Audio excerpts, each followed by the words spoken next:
నమస్తే, welcome to special focus. CID అనుకున్నంత పని చేసింది. దానికి వైసీపీ అధిష్టానం ఒత్తిడా లేదంటే జగన్మోహన్ రెడ్డి ప్రయోగమా అనేటటువంటిది చర్చ జరుగుతుంది. ప్రస్తుతం ఇన్నర్ రింగ్ రోడ్డు సంబంధించినటువంటి కేసులో లోకేష్ను కూడా చేరుస్తూ ఛార్జ్షీట్ దాఖలు చేయడం జరిగింది. చంద్రబాబు, లోకేష్, లింగమనేని రమేష్తో పాటు మంత్రి నారాయణ కూడా ఇందులో ఉన్నారు. ఇంత హడావుడిగా ఛార్జ్షీట్ వేయడానికి సంబంధించి ఏం చెప్తారో హైకోర్టు సీనియర్ అడ్వకేట్ రజనీ గారు మనతో ఉన్నారు. మేడం నమస్తే. తడావుడిగా ఐఆర్ఆర్ కేసుకు సంబంధించి ఛార్జ్షీట్ వేయాల్సిన అవసరం ఏముంది? అలాగే ఇందులో లోకేష్ పేరును చేర్చడం కానివ్వండి, ఇదంతా రేపు జరగబోయే ప్రచారంలో పేర్లను వాడుకోవటానికేనా అనేది ప్రజల్లో చర్చ. మేడం మీరేమంటారు? ముఖ్యంగా ఐఆర్ఆర్ అండి, inner ring road alignment case. దీనికి సంబంధించి రాష్ట్రానికి రాజధాని లేదు, రోడ్డుల్లో ఏం స్కాములు జరిగిందిరా మగడా అని అడుగుతున్న టైంలో అసలు ఈ రోడ్డట ఇలా మెలిక తిరగడం వల్ల అదేంటది లింగంనేని రమేష్ గారి ఆస్తులు రెట్టింపు అయిపోతున్నాయంట. ఆయన దానికి బదులుగా హెరిటేజ్కి కొంత భూములు లబ్ధిగా ఇస్తున్నారట. దీన్ని క్విడ్ ప్రోకో అంటారట. మరి మనకైతే తెలియదు, మనం అంత చదువుకోలేదు కదండి. మన అందరికీ తెలిస్తే విజయనగరం నుంచి వైజాగ్కి కనెక్ట్ చేస్తున్న భోగాపురం ఎయిర్పోర్ట్ మనం చూసుంటాం. ఆ భోగాపురం హైవే దాటుతూ ఒక 6 లైన్లు రోడ్డు వేస్తారు, మీరు చూసుంటాయి. మొన్న మధ్యనండి యోగాళం సాక్షిగా మనం వెళ్లాల్సి వచ్చింది, లైవ్లో చూశాను. రాడిసన్ అని ఒక అద్భుతమైన హోటల్ ఉందండి. అంత గొప్ప 6 లైన్లు రోడ్లు తిరుగుతున్న రాడిసన్ హోటల్కి ఇంత దెబ్బ తగలలేదండి. ఇదేంట్రా బాబు, రాడిసన్ హోటల్ కనీసం ఎంట్రన్స్ గేట్ దగ్గరన్నా పోయిద్దాం, అది కదిలిద్దాం అనుకున్నా కదలలేదండి. ఎందుకు కదలలేదా అని క్విడ్ ప్రోకోలాగా ఆలోచిస్తే దాంట్లో 50% పైచులకు షేర్స్ విజయసాయిరెడ్డి గారు, అంటే మన A2 అండి, మన పరిభాష మాట్లాడుకుందాం కదా, A2 గారు ఏదైతే ఎంపీ గారు, ఆయన షేర్లు, ఆయన బంధువుల షేర్లు ఉన్నాయట. అందుకే వాటికి దెబ్బ తగల. దీన్నే క్విడ్ ప్రోకో అంటారు.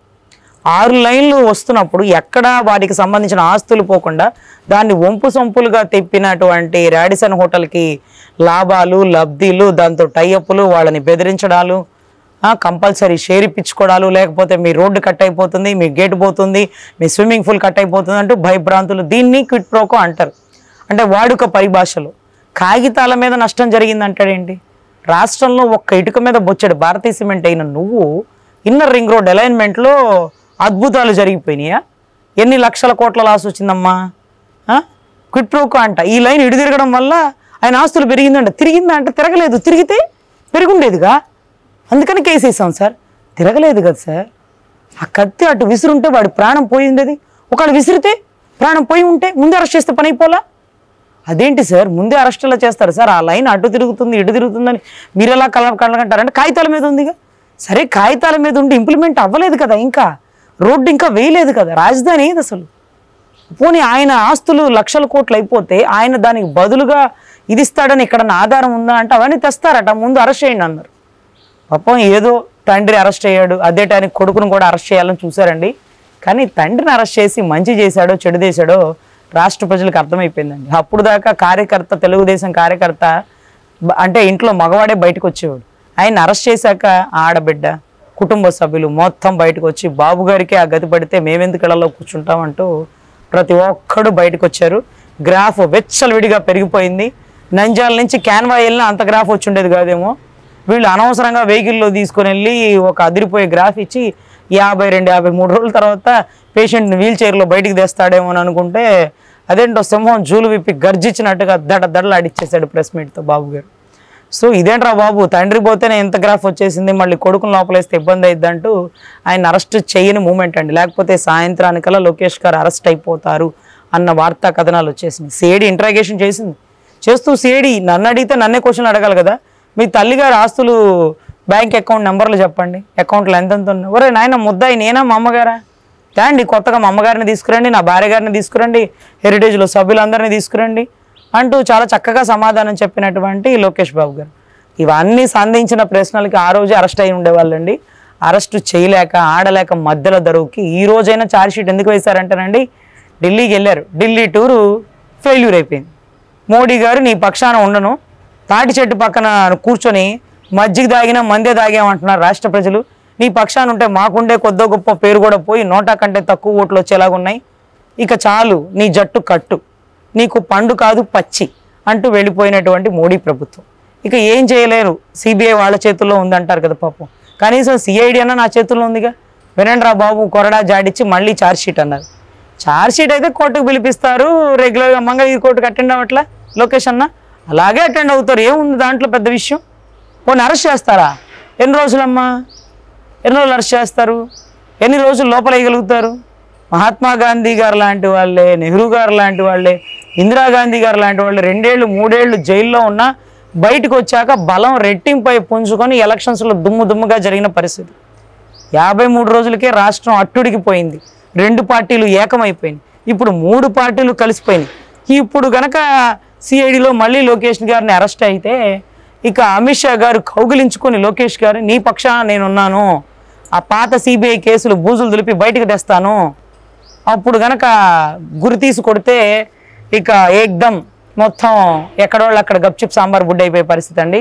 సతీ సమేతంగా భారతి గారి సాక్షిగా గౌరవ అవినాష్ రెడ్డి గారు ఇది రాముడు లక్ష్మణుడు సీత క్యారెక్టర్లో ఉన్నారండి పాపం వీళ్ళందరూ ప్రజెంట్. అయితే మా దేవుళ్ళని వీళ్ళను పోల్చడం తప్పైనా కానీ తప్పట్లా కలిసికట్టుగా ఉన్నారు.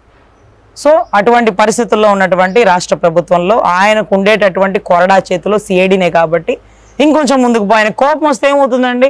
పాపం ఎద్దుల బండి పోతా ఉంటాడు, నడిపేవాడు కోపం వస్తే ఎద్దుని ఇంకా గట్టిగా కొడతా ఉన్నాడు. పాపం ఎద్దు ఇంకా ఫాస్ట్గా పోతా ఉంది, ఇంకా కొడుతున్నాడు, ఇంకా ఫాస్ట్గా ఇంకా కొట్టి దాని అద్దు పొద్దు దాటిందనుకో ఎద్దు తిరగబడి బండిని కింద వేసి ఎక్కడున్నోళ్ళు అక్కడే స్తంభించిపోయే పరిస్థితి అండి. ఎలక్షన్ మూమెంట్లో సిఐడితో కొడ్డు చాకరీ చేపిస్తున్నారు. ఎందుకంటే పోలీసులు కూడా వ్యతిరేకత బిగిన్ అయిపోయిందండి. సరెండర్ లీవ్స్ ఏదో ఇవ్వలేదట. ప్రతి సంవత్సరం కానిస్టేబుల్ స్థాయి వాడికి ₹1,00,000 నష్టం వస్తుందంట. మిగతా వాళ్ళకి ఇంకెంత నష్టం వస్తుందో చూడండి. అదే రకంగా చాలా తప్పుడు పనులు మాతో చేపిస్తున్నారు. మాకు టీఏడిఏలు ఇవ్వట్లేదు, మా డబ్బులు పెట్టుకొని మేమే పోతున్నాం, మాతో తప్పుడు స్టేట్మెంట్లు తప్పుడు పనులు ఇప్పించి జనాల్లో మమ్మల్ని వ్యతిరేకతగా చూపిస్తున్నారు. ఎలక్షన్ కూడా రానివ్వండి, పోలీసు వాడు అంటే ఏంటో కనపడని 4వ సింహం ఏదో మేమే చూపిస్తామంటూ పోలీసులు తిరగబడుతున్న టైంలో సిఐడిలో పాపం దళితులైనటువంటి కొంతమంది ఆఫీసర్లను వేసుకొని వాళ్ళతో కొన్ని తప్పుడు పనులు చేయించే ప్రయత్నం చేస్తున్నారు. బహుశా వాళ్ళు కూడా తిరగబడ్డారు. అంబేద్కర్ గారి ఆదర్శాలు మా గుండెల్లో కూడా ఉన్నాయి. మేము జనాలను ఇబ్బంది పెట్టాం, తప్పు చెయ్యం. అయినా సిఐడికి ఇదేం పని అండి? నిన్నటి రోజు మాకు కొరటిపాటుకు సంబంధించి ఒక అమ్మాయి సూసైడ్ చేసుకుంది. గుడికి వెళ్ళింది, భోజనం చేసింది, లోపలికి వచ్చింది, సూసైడ్ చేసుకుంది. ఎందుకు చేసుకుందో పోలీసులు చెప్పలేకపోతున్నారు.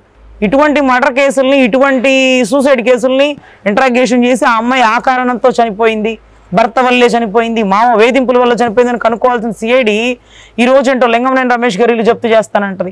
ఫేస్బుక్లో ఎవడో పోస్ట్ పెట్టాడు, అర్ధరాత్రి గోడ దూకి వాడిని పట్టుకొచ్చిద్ది. ఇదేంటి అసలు? అంతకుముందు మనం ఎప్పుడు సిఐడి డైరీ సీరియల్ చూడలేదా అండి? పెద్ద మర్డర్ కేసులను ఛేదించింది. ఇదేం కుంభకోణం? అవినీతి ఏమన్నా కుంభకోణమా? ఫేస్బుక్లో ఎవడో కుర్రోడు పోస్ట్ చేశాడు, వాడికి జగనన్న వల్ల నష్టం వచ్చిందేమో, వాడిని అర్ధరాత్రి గోడ దూకి ఎత్తుకొస్తారా?